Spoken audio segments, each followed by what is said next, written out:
Welcome to the I Write Radio podcast and videocast show.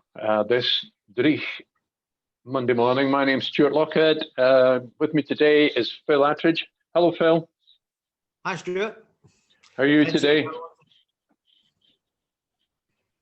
Good man. I'm afraid we have two call-offs this morning. We have a standard, a typical Monday morning call-off. I'm not going to cast aspersions on the reason for Jimmy's appearance, but I suspect it's a classic Monday morning call-off, as many people do. On the other hand, Norrie's no wheel. He's got a cold, and that's not good news when you get to our age and our frailty, so we wish him all the best. However, we'll not be short of things to talk about this morning. Despite the fact there's only two of us to talk, there are just so much news. So where should we start? I suppose we better start with the press briefing, because most of what we've got to talk about comes out of that. To start with, before we even talk about the briefing, the BBC decided to cover it.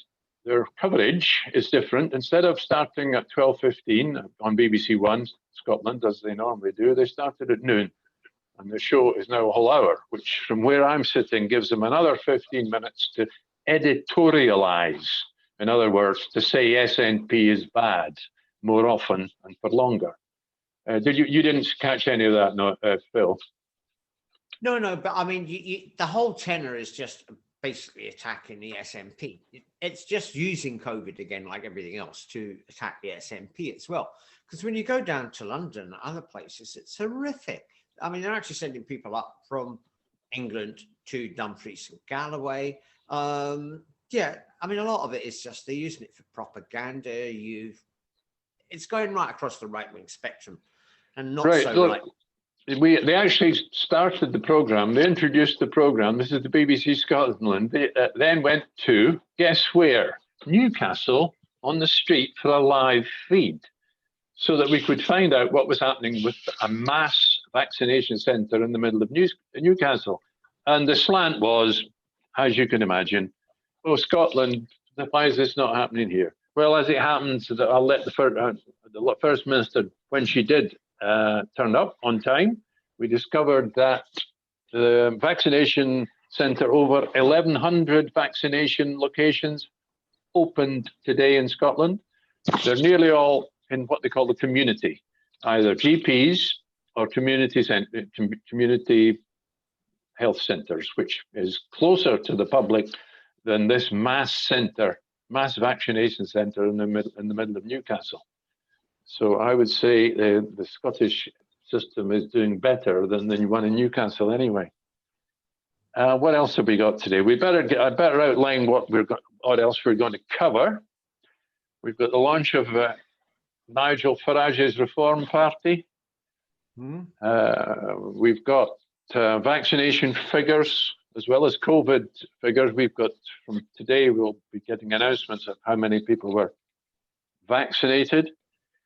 We have a strengthening of the travel ban to include Dubai, which means Celtic becomes a topic.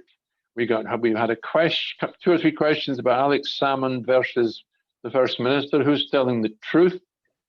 We've had an alert to say that exercise is a bit more restricted. You need to do what you're told. Police versus the Met. Yes, Scottish Police versus the Met Police. Apparently we're stricter in Scotland.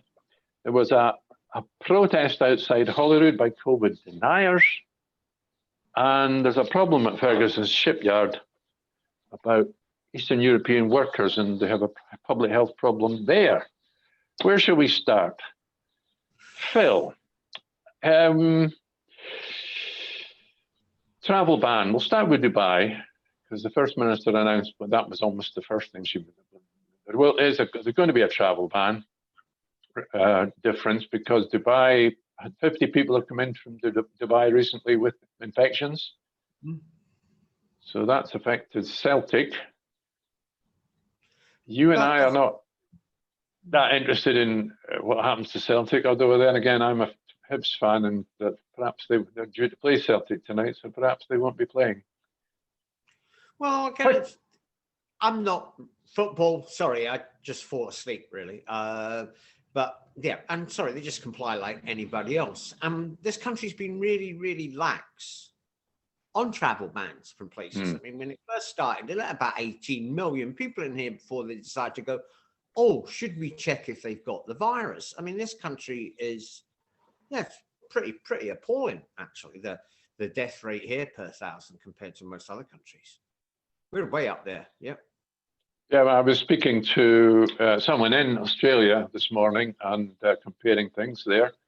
And let's put it this way. We live on an island, island of Great Britain. Australia is an island. New Zealand perhaps is a slightly different case because it's a small population and it's quite remote. And yet look at where's our travel ban? It's 11 months now. We should have had a travel ban, and we don't have it yet. Well, can I be slightly cynical there right now?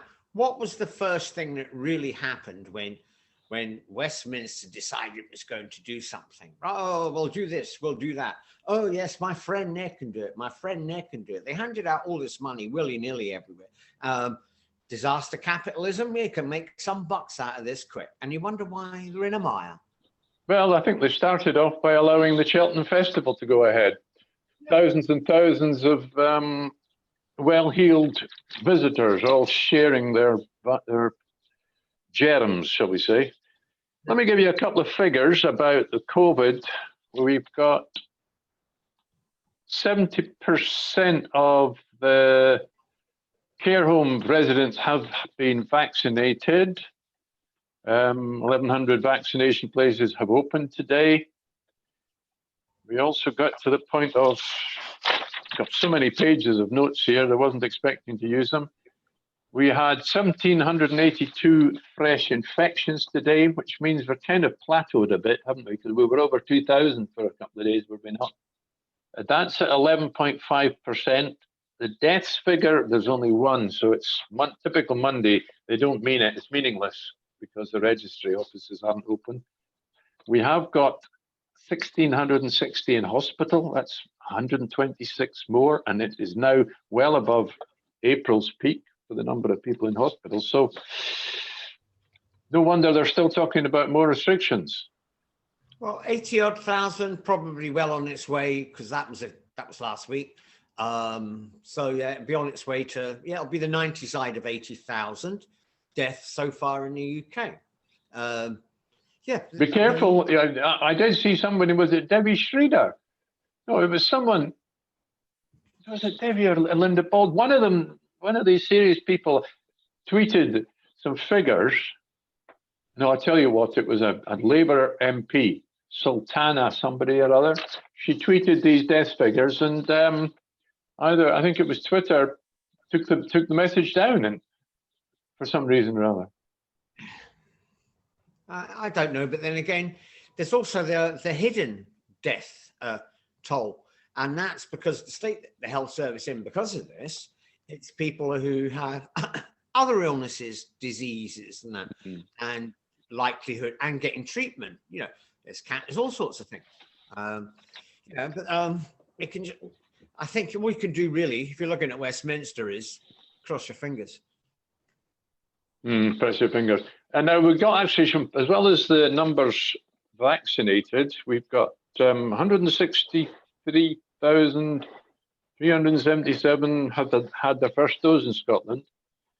The 80 plus group should be all vaccinated by the end of January. The 70 plus group, that's me. Does that include you, Phil? Not yet. Is that us? Is it 70? If you're 70, yes. But if you got 70 plus by mid-February, so that's only 4 or 5 weeks away. That was the prediction from the First Minister herself, so that's good news. So then we had back to the travel ban now. That's caused a bit of a stooshie with Celtic. I've said what I think about that, but apparently we had the appearance of STV's main principal football reporter on the show, which was a bit odd. So up to now, it's normally mainstream journalists that turn up. But so there was no surprise, given that that Celtic are in the news, and of course, all kinds of people are going to take a strong position on that because of the stupidity between Celtic and Rangers, aren't they? Oh no, I just can't see this. Right, there's a travel ban. Yeah, people have been banned. Everybody's travelled. I mean, sorry. So 22 nice haircuts are kicking the ball around the field, and suddenly this is, sorry, Stuart, it's just, I mean, just comply. That's it. Applies to everybody else. I mean, it's football, for God's sake. But you do it with tiddlywinks. Right. Well, let me go back to what the things that we discovered apart from the Celtic and Dubai issue, because the thing. Well, I'll leave that for now. Yes, exercise. Now, they're obviously worried about people meeting outdoors now. You are not advised to go outdoors and meet a friend on a bench and drink a coffee. You didn't know that, did you? They came up the last time when the restrictions, when they locked down, it was basically you could meet a person for exercise, distancing, and you could maybe sit down for 5 minutes for a rest. That appeared to be it. You were out, and they said one. Well, what was mentioned today was any bench that you might sit on might have the virus on it, especially if you're in a busy place. So, goodness me, I hadn't thought of that. So that came as a bit of a surprise. Oh, I'm not surprised. This is nothing new. Even when you had the lockdown, but the weather was earlier one. The weather was better, so you'd expect to see Portobello and the park heaving. But yeah, they're all loads of people. You see a lot more people actually wandering about in the city centre now when there's nothing open. And when you had the first lockdown, I used to like going up the old town because it was like a ghost town. You know, I used to hear, I think it was Selector or that used to do that song, Ghost Town, or the Selector. Ghost Town, right? Yeah. Well, people were obviously also warned off. You've not to go to parks and you've not to go to the beach. We also got told that today. And I did see reports over the weekend that the police the police in Lothian were keeping an eye on the main road alongside the Pentland Hills. They were even fussy about people going down to the Pentlands to go walking in the hills. They are really cracking down at the moment. But if you're allowed exercise, now common sense tells me I'm less likely to get infected walking across a field on these links, of which there's, I think, about around 30 acres altogether. Rather than wandering around, I mean, the last place you should go is to Kirkgate. You know, I mean, when you have if you've got shops that are open, supermarkets and that's where you're going to get the people. But at least I know you do have air transmission. I mean, if I'm on the park, I still wear my mask. What I don't like is that of course, people should still wear a mask. You should still wear a mask just when you're outside. You still have to pass people. You never know. It comes on. I'm sorry, I've got the glasses, I've got the brimmed hat, and I've got the mask on. You're not going to get me, pal. You'll need to publish a picture of yourself so that we can recognize you. It's meant to, it's just being careful. Just, I'd have a goldfish ball on my head if I was paranoid. Right. Anyway, don't go to the beach and don't go to the park if they're busy. That's you tell. They are now looking at exemptions. No, that was that. Wait a minute. At the moment, age. Yes. What else did we find out about? The aim is to vaccinate, protect the most vulnerable. Yes, there was a question, I think, about two supermarket workers caught the virus and died, I think, in Inverclyde. Greenock. Yeah, it wouldn't surprise me. I mean, if you go into Lidl's, they haven't got a mask on. There's people all over the place. And it's not managed. Some of the bigger supermarkets manage it better with the amount that go in. I mean, you go along and you walk into some, not mentioning any names, but well-known. You've just mentioned them. No, it's across the road. But you know, if you walk in, you walk about, and you can feel, oh, there's the aisles, there's spacey, and all the rest of it.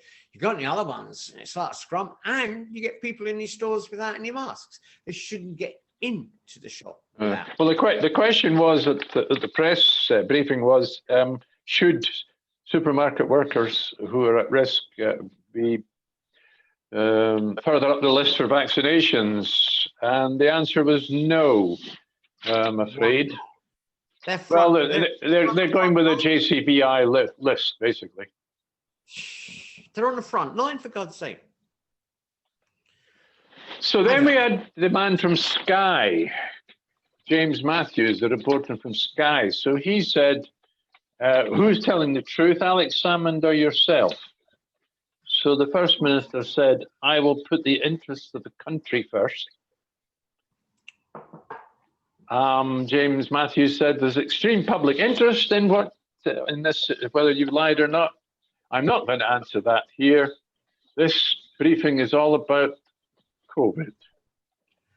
That's an absurd, stupid, type of question. It's a real, well, it is same difference. Some type of question. Just find something else to try, embarrass or off the kilt. I mean, there's an inquiry on. You wait till the inquiry publishes its findings, and then you can start fighting about it. You know, I mean, it's and as I said yesterday, I can't get over how how the SNP, when you're sitting there, how they're actually feeding, that hungry right-wing press, the unionist press. They're loving it. It's, more. It's just suicidal, I think is the word. Right. So the courts, they announced that the court system is suspended. Well, parts of it are. Summary trials, it's only serious trials that are going ahead. If you've been called as a witness and expected to turn up in this week, don't. Serious trials will continue. So if you've been called as a juror, I gather they're meeting in empty cinemas. They're putting the jury into empty cinemas, I think, aren't they, for trials? Right. I haven't got that many cinemas. Oh, the multiplexes, I suppose they'll get something. Oh yeah, like they're not full of people, are they? No, and I suppose each one could be a courtroom. Yeah, each cinema could be a courtroom. Yeah. Yep.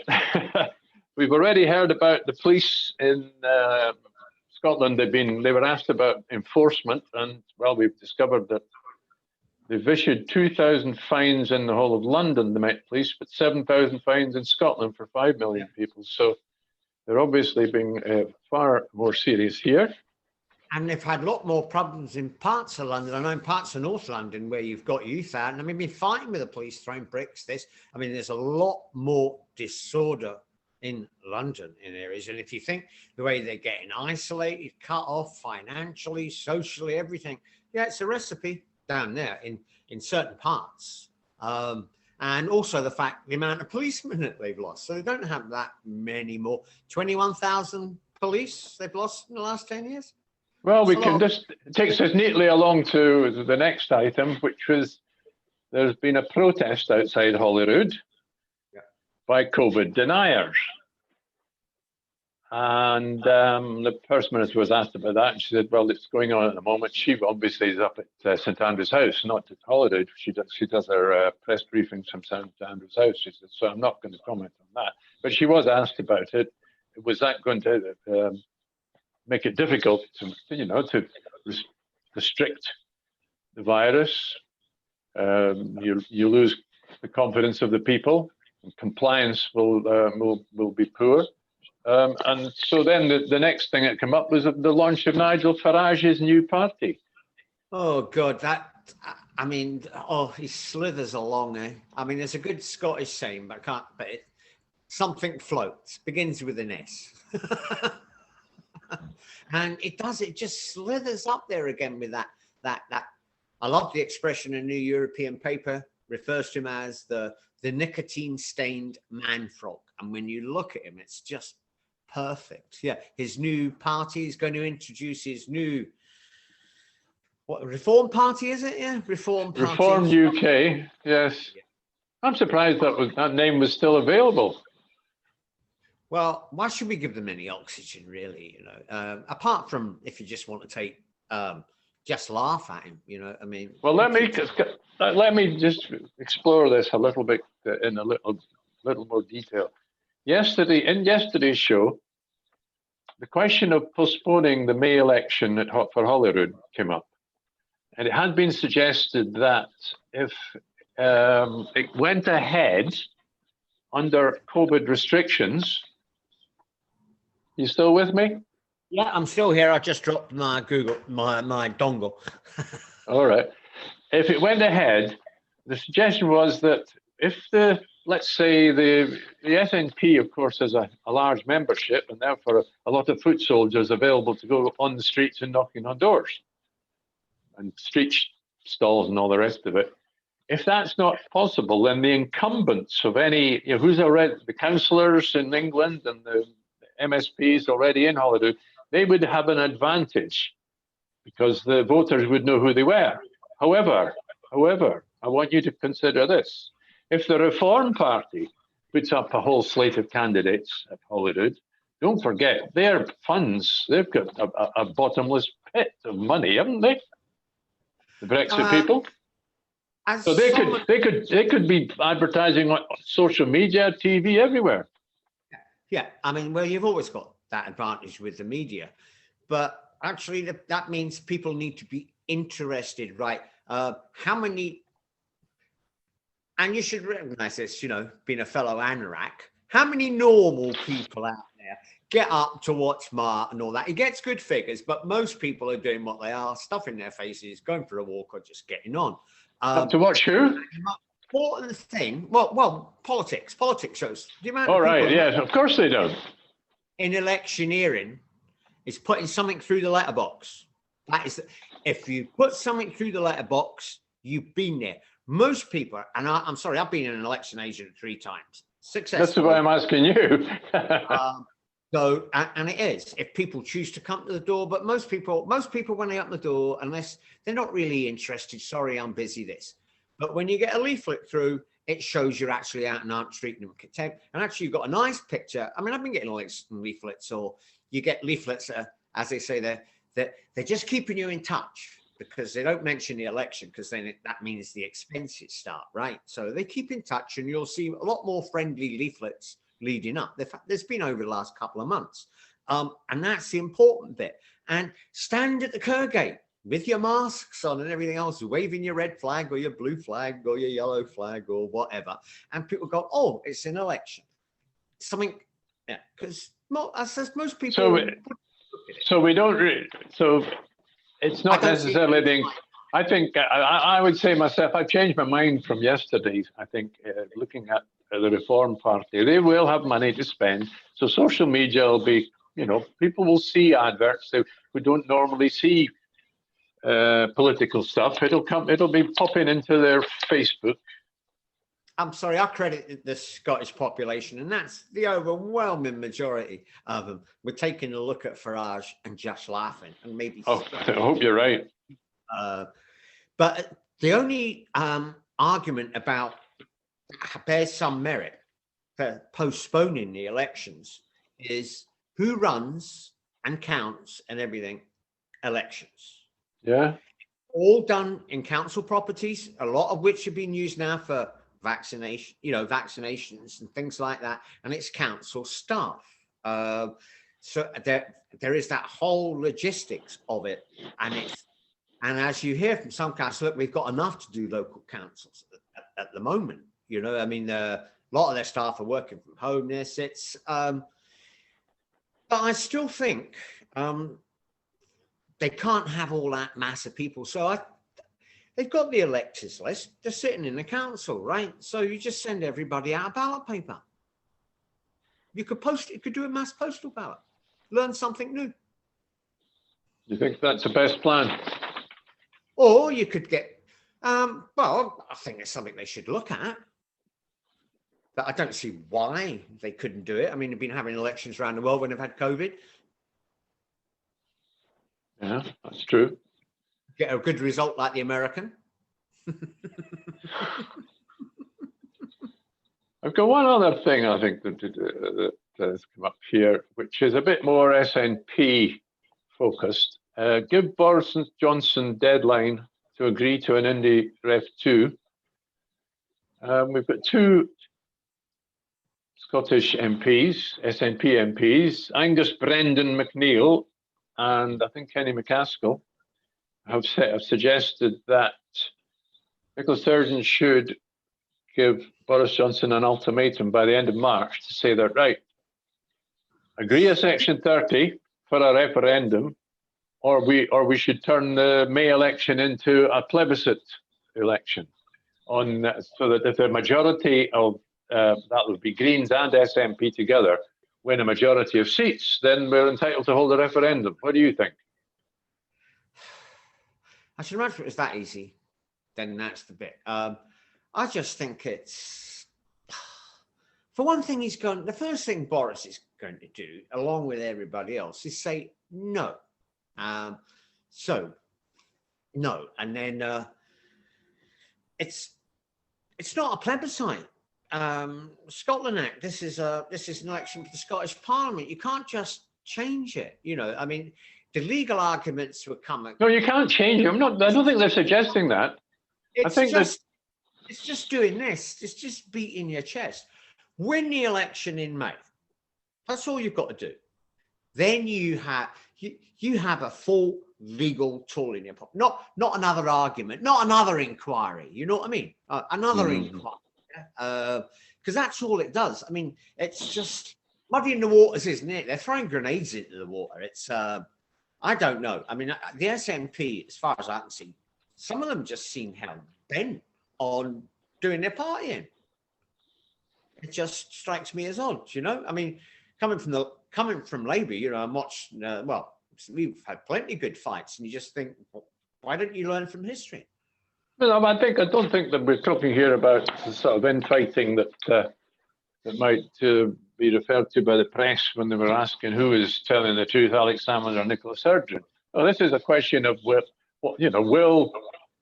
why not give Boris Johnson a deadline to say yes, you can have a legal referendum if you get a majority of the seats at the May election. Isn't that a fair deadline? Give him that deadline. And if not, that means then you don't have to ask again after May. You know what I mean? The question is asked before the election. But the thing he's already told you is he thinks it's about 2055 or something before you might be entitled to. So there's absolutely no point in asking somebody like Boris. All you're going to do is, you know, you'll get people laughing at you. Why would you? You know, it's fair enough. Stupid. Fair enough. Strategically, it's just not right. Sounds like mischief making to me. Right then, Phil. What else have you got for us today? What else has been on your mind? Oh, well, actually, it was just George Kerevan. All right, George Kerevan. Just go on. It's an interesting article, but what he's actually doing is he's saying the importance of, his headline, the importance of the Capitol Hill riot has been exaggerated, and that detracts with developments with serious implications for the entire world. And he actually, in parts of it, lauds Trump. In a way, what some of the platform he took about low taxes and protecting home and all the rest of this. Sorry, he is lauding Trump. In certain aspects, certain parts of Trump's agenda were all right. That's a really bad timing to be doing that, isn't it? Anything to do with Trump is poison at the moment this week. I know, but I do remember at one point, because George has gone through a few, started off on far left and worked through Labour and that for a while, because I used to mind some people called him the last Thatcherite, all that. But George, I like George, because he does make you think. He does make you think. That's the difference. Well, that's fair enough. So are you recommending we read George Kerevan today? Yeah, it's a completely different look at this. And I mean, he's this lot in America. It basically says it was a riot. It wasn't a coup. He says, basically, I mean, Americans know how to do coups. Just take a trot around South America. This wasn't a coup. All right, but where can they find this article? This is in today's National, yeah. In the National. Okay, guys. Well, look. George writes in it every Monday. It's the only day I buy it, just actually to read George, really, just to see what Okay. he's. The only day you buy it. You've got the paper version. Yes. Oh, very good. Oh no, you have to keep your printers in work, pal. Yeah, right. Okay. Now there's another story. Well, look. Thank you very much for watching and listening, guys. And I'm sorry if we're a bit short-handed today. We had a lot of news to tell you about. Thanks very much, Phil, for coming onto the show. And as I say, and hopefully we'll be back, perhaps full strength tomorrow. You never know. Yep. Cheerio. Bye-bye.